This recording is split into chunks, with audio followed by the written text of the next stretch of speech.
Details చూస్తే వరద సహాయక చర్యలపై ఉదయం నుంచి సీఎం చంద్రబాబు రివ్యూలు ప్రారంభించారు. రాత్రంతా వరద ప్రభావిత ప్రాంతాల్లో పర్యటించి తెల్లవారుజామున 4 గంటల వరకు సహాయక చర్యలను పర్యవేక్షిస్తూనే ఉన్నారు. వరద ప్రభావిత ప్రాంతాల్లో పర్యటించారు. తెల్లవారుజామున 4 గంటల వరకు వరద ప్రభావిత ప్రాంతాల్లో పర్యటించిన సీఎం కేవలం 2 గంటల పాటు విశ్రాంతి తీసుకుని తిరిగి రంగంలోకి దిగారు. ఆహారం బోట్స్ ఎంతవరకు చేరుకున్నాయని చంద్రబాబు సమీక్షించారు. ఇతర రాష్ట్రాల నుంచి పవర్ బోట్స్ విజయవాడ చేరుకుంటున్నాయి. సింగనగర్ ప్రాంతంలో ప్రస్తుత పరిస్థితిపై సహాయంపై చంద్రబాబు సమీక్ష నిర్వహిస్తున్నారు. తెల్లవారుజామున 4 గంటలకు జిల్లాల్లో వివిధ వరద ప్రభావిత ప్రాంతాల్లో పర్యటించారు.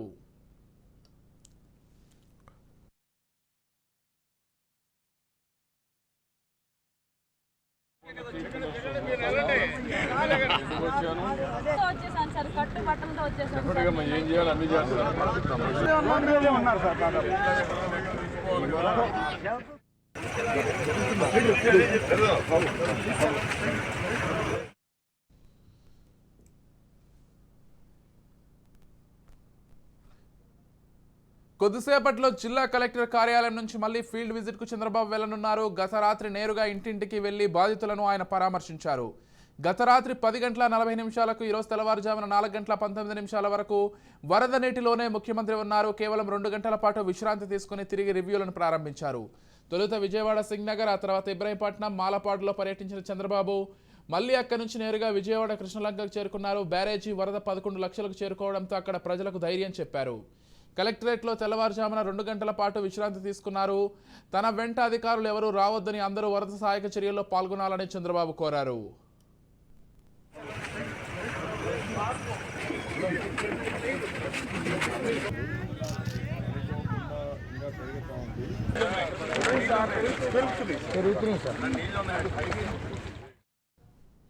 విజయవాడ హైదరాబాద్ జాతీయ రహదారిపై రాకపోకలు నిలిచిపోయాయి. నిన్నటి నుంచి మున్నేరు ఉధృతంగా ప్రవహిస్తుండటంతో ఐతవరం జాతీయ రహదారిపై వరద నీరు చొచ్చి చేరుతోంది.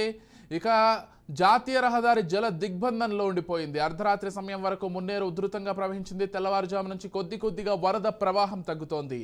అర్ధరాత్రి సమయంలో ఐతవరం వద్ద కొన్ని ఇళ్లను వరద చుట్టుముట్టింది. తెల్లవారే సమయానికి స్వల్పంగా వరద ప్రవాహం తగ్గింది. నందిగామలోని మధిరా రోడ్డు వరద నీరుతో మునిగిపోయింది. ఇక 2,50,000 క్యూసెక్కుల వరద నీరు కృష్ణానదికి చేరుకుంది.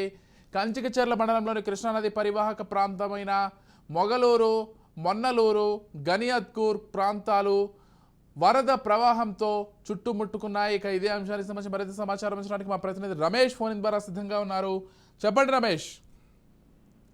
విజయ్, ఏదైతే మరి 2 రోజులుగా కురుస్తున్నటువంటి భారీ వర్షాల వలన కూడా కృష్ణా జిల్లా కూడా పూర్తిగా కూడా తీవ్ర నష్టం చేకూరిందని చెప్పుకోవచ్చు.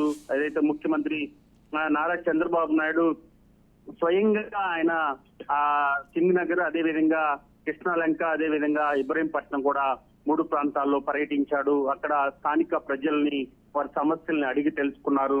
పూర్తిగా నేట మునిగినటువంటి నేపథ్యంలో దాదాపు 10 అడుగుల హైట్ లో కూడా కొన్ని ఏరియాల్లో వాటర్ నిలిచిపోయినటువంటి నేపథ్యంలో కూడా ముఖ్యమంత్రి నారా చంద్రబాబు నాయుడు అధికారులతో కలిసి కూడా బోటు మార్గంలో కూడా ఆ స్థానిక ప్రజల్ని అడిగి తెలుసుకున్నారు. స్థానిక ప్రజలు కూడా చాలా ఇబ్బందులకు గురవుతున్నామంటూ కూడా వారికి ముఖ్యమంత్రి నారా చంద్రబాబు నాయుడుకి ఆవేదన వ్యక్తం చేశారు. ఏదైతే 2 రోజులుగా కురుస్తున్నటువంటి భారీ వర్షాల వలన కూడా చాలా ఇబ్బందులకు గురవుతున్నామంటూ కూడా ముఖ్యమంత్రికి విన్నవించుకున్నటువంటి పరిస్థితి. త్వరితగతిన స్వయంగా ఆయన ముఖ్యమంత్రి నారా చంద్రబాబు నాయుడు అధికారుల్ని ఆదేశించారు. ఎక్కడ కూడా ప్రజలకి ఇబ్బందులు జరగకుండా నిత్యావసర సరుకులు కానీ, అదేవిధంగా భోజన సదుపాయం కూడా పూర్తి స్థాయిలో అందించాలంటూ కూడా అధికారులకైతే ఆదేశాలు అయితే జారీ చేశారు. అదేవిధంగా దగ్గరలో ఉన్నటువంటి కృష్ణా జిల్లాకు సంబంధించినటువంటి అనేక గ్రామాలు, ముంపు గ్రామాలు మునిగిపోయినటువంటి నేపథ్యంలో పంట కూడా తీవ్ర స్థాయిలో నష్టం చేకూరినటువంటి నేపథ్యంలో కూడా ఏదైతే మరి నష్టాన్ని పూర్తిగా కూడా అటు డ్రోన్ కెమెరాస్ ద్వారా కూడా అంచనా వేస్తున్నటువంటి పరిస్థితి కనపడుతుంది. అటు కలెక్టరేట్ కి పరిమితమయ్యారు ముఖ్యమంత్రి నారా చంద్రబాబు నాయుడు. అటు ప్రజల్లో విజ్ఞప్తుల్ని స్వీకరించినటువంటి ముఖ్యమంత్రి ఖచ్చితంగా ఈ ప్రాబ్లమ్స్ అన్ని క్లియర్ అయ్యేంత వరకు కూడా 2 రోజుల పాటు కలెక్టరేట్ లోనే ఉండి పూర్తి స్థాయిలో ప్రజలకి ఇబ్బందులు జరగకుండా చూస్తానంటూ కూడా ఆయన ప్రజలకి హామీ ఇచ్చినటువంటి పరిస్థితి కనపడుతుంది. అయితే కొంతమంది స్థానిక ప్రజలు ముఖ్యమంత్రికి విన్నవించుకున్నారు, మాకు సరైన సదుపాయాలు అందటం లేదు, ఇప్పటి వరకు కూడా మాకు భోజన సదుపాయాలు కానీ మంచి వసతి కూడా అందలేదు అంటూ కూడా ఆయనకు విన్నవించుకున్నటువంటి నేపథ్యంలో త్వరితగతిన అధికారుల ద్వారా కూడా ఇప్పటికే రెస్క్యూ ఆపరేషన్ అయితే జరుగుతుంది. ఎన్డీఆర్ సిబ్బంది బోట్ల సహాయంతో ముఖ్యమంత్రి నారా చంద్రబాబు నాయుడు అక్కడికి వెళ్లారు. స్థానిక ప్రజల్ని, ఇబ్రహీంపట్నం స్థానిక ప్రజల్ని, అదేవిధంగా కృష్ణలంక ప్రజలను కూడా వారి సమస్యలని అడిగి తెలుసుకున్నారు. ఇప్పటికే కేంద్రం నుంచి 2 ప్రత్యేక హెలికాప్టర్ ని తీసుకువచ్చారు. ఏదైతే మరి సహాయక చర్యలకు సంబంధించి మొత్తం 10 హెలికాప్టర్లు కేంద్రం నుంచి కోరినటువంటి నేపథ్యంలో కూడా సానుకూలంగా అటు అమిత్ షా కూడా ఇమీడియట్ గా కూడా ఆంధ్రప్రదేశ్ సంబంధించి కూడా హెలికాప్టర్ వెళ్లాలంటూ కూడా ఆదేశాలు జారీ చేశారు. అదేవిధంగా బోట్లు కూడా మరి ప్రత్యేక హెలికాప్టర్ లో కూడా బోట్లు కూడా అక్కడ స్థానిక ప్రజలకి ఇబ్బందులు లేకుండా అధికారులకి చేసినటువంటి పరిస్థితి కనపడుతుంది. అయితే ఎన్నడూ లేని విధంగా విజయ్ భారీ నష్టం చేకూరింది. కృష్ణా జిల్లాకు సంబంధించి పూర్తి స్థాయిలో పట్టణంలో దాదాపు మొత్తం కూడా ప్రజలు స్టేర్లకే పరిమితమయ్యారు. బిల్డింగ్ పైనే ఉంటూ హెల్ప్ చేయాలంటూ కూడా మెసేజ్లు పెడుతున్నటువంటి పరిస్థితి కనపడుతుంది. మొత్తం స్థానిక ప్రజలు కూడా బయటికి రానటువంటి పరిస్థితి. సాక్షాత్తు హోంమంత్రి నివాసం ఇంట్లో కూడా పూర్తి స్థాయిలో కూడా వాటర్ నిలిచిపోయినటువంటి పరిస్థితి. సురక్షిత ప్రాంతాలకి తరలిస్తున్నారు. స్థానిక ప్రజలని ప్రత్యేక హెలికాప్టర్ లో కానీ బోట్ల సహాయంతో కూడా అక్కడ సహాయక చర్యలు అయితే చేపడుతున్నారు. ప్రత్యేక అధికారులని నియమించారు. ఆయన స్వయంగా సాక్షాత్తు ఒక ముఖ్యమంత్రి స్వయంగా ఆ ప్రాంతానికి తెల్లవారుజామున 4 గంటల వరకు కూడా ప్రజల మధ్య ఉన్నారు. ప్రజా సమస్యలు తెలుసుకున్నారు. అవి పరిష్కార మార్గంగా అధికారులని అటు సహాయక చర్యల్లో దూకుడు పెంచినటువంటి పరిస్థితి కనపడుతుంది. కలెక్టరేట్ లోనే పరిమితమయ్యి అక్కడ ఉన్నటువంటి అధికారుల్ని సమీక్షిస్తున్నారు. వారికి సహాయక చర్యలు ఏ విధంగా అందుతున్నాయంటూ కూడా మరి ఆయన చేసినటువంటి పరిస్థితి కనపడుతుంది. అయితే ముఖ్యంగా అటు జాతీయ రహదారుల పైన కూడా పూర్తిగా భారీ వాహనాలు నిలిచిపోయినటువంటి నేపథ్యంలో కూడా ఎక్కడా కూడా అలసత్వం వహించకుండా అధికారులు సహాయక చర్యల్లో కూడా పూర్తిగా పనిచేయాలంటూ కూడా ముఖ్యమంత్రి నారా చంద్రబాబు నాయుడు చెప్పినటువంటి పరిస్థితి. కేవలం 3 నెలలు ప్రభుత్వం ఏర్పడినటువంటి నేపథ్యంలో ఒక్కసారిగా కూడా మరి వరద రావటం, వర్షం నమోదవటం, భారీ నష్టం చేకూరినటువంటి నేపథ్యంలో ప్రజలకి ఒక హామీ ఇచ్చారు. కేవలం 3 నెలలు మాత్రమే ప్రభుత్వం ఏర్పడింది. ఖచ్చితంగా ఇలాంటి పునరావృతం కాకుండా ఇలాంటి వరదల్ని ముందుగానే అంచనా వేసి ముందస్తుగా కూడా రానున్నటువంటి రోజుల్లో చర్యలు తీసుకుంటామన్నారు. అదేవిధంగా హోంమంత్రి అనిత కూడా ఆమె గత ప్రభుత్వంలో పూర్తిగా ఇరిగేషన్ వ్యవస్థను కూడా గాలికి వదిలేశారు. ఇలాంటి సమస్యల వల్లనే ఇంత వరద నీరు వచ్చినటువంటి పరిస్థితి. అటు డ్రైనేజీ వ్యవస్థ కూడా పూర్తిగా కూడా అస్తవ్యస్తంగా ఉన్నటువంటి నేపథ్యంలో కూడా రానున్నటువంటి రోజుల్లో ఇలాంటి వరదల్ని ముందస్తుగానే అంచనా వేసి రానున్నటువంటి రోజుల్లో ప్రజలకి ఎలాంటి ఇబ్బందులు జరగకుండా చూస్తామని కూడా అటు ముఖ్యమంత్రి నారా చంద్రబాబు నాయుడు గాని హోంమంత్రి కూడా హామీ ఇచ్చినటువంటి పరిస్థితి కనపడుతుంది.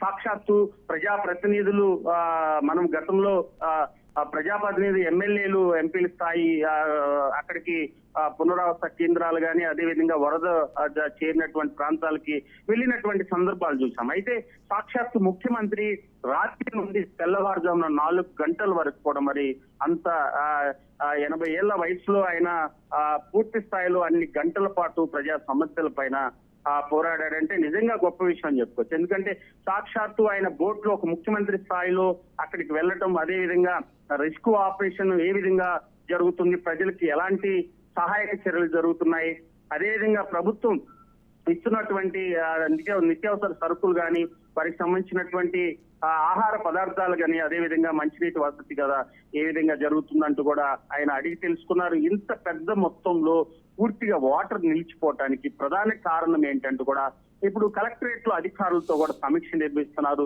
రానున్నటువంటి రోజుల్లో ఇలాంటి చర్యలు జరగకుండాలంటే ఎలాంటి చర్యలు తీసుకోవాలి, ఎలాంటి ప్రణాళిక ప్రకారం ముందుకెళ్లాలంటూ కూడా ముఖ్యమంత్రి నారా చంద్రబాబు నాయుడు అధికారులతో సమీక్ష నిర్వహిస్తున్నారు. ఏది ఏమైనా ఇవాళ రేపట్లో కూడా పూర్తి స్థాయిలో కొంత కొలిక్కొచ్చేటువంటి అవకాశం ఉంది. తగ్గుముఖం పట్టింది.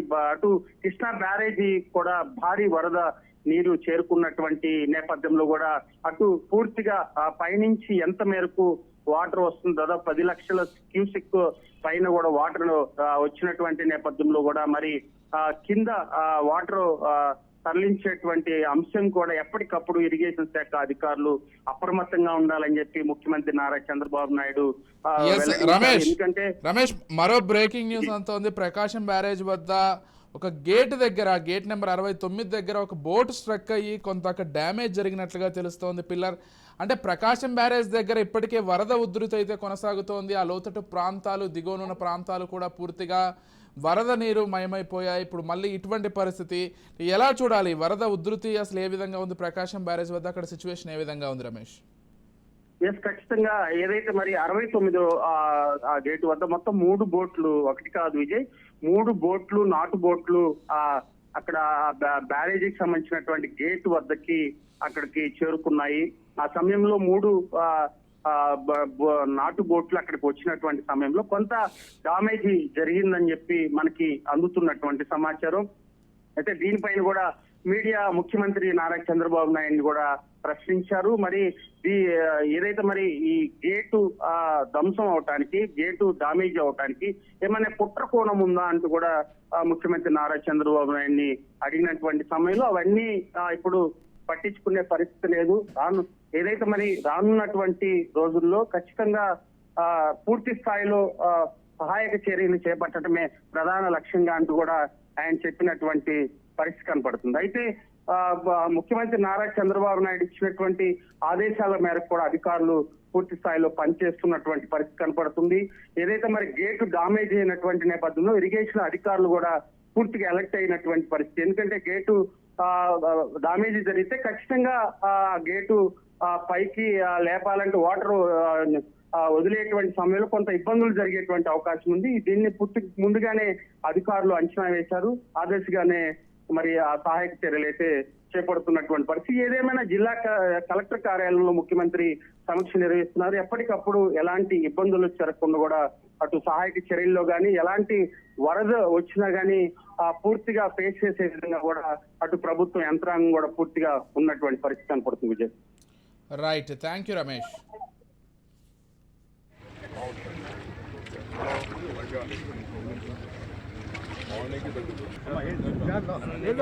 చెప్పు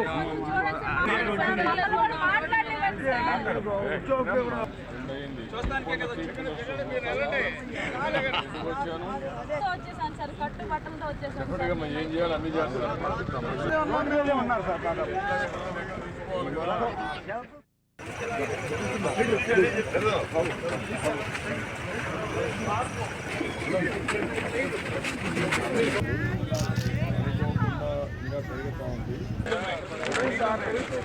పెరుగుతుంది సార్.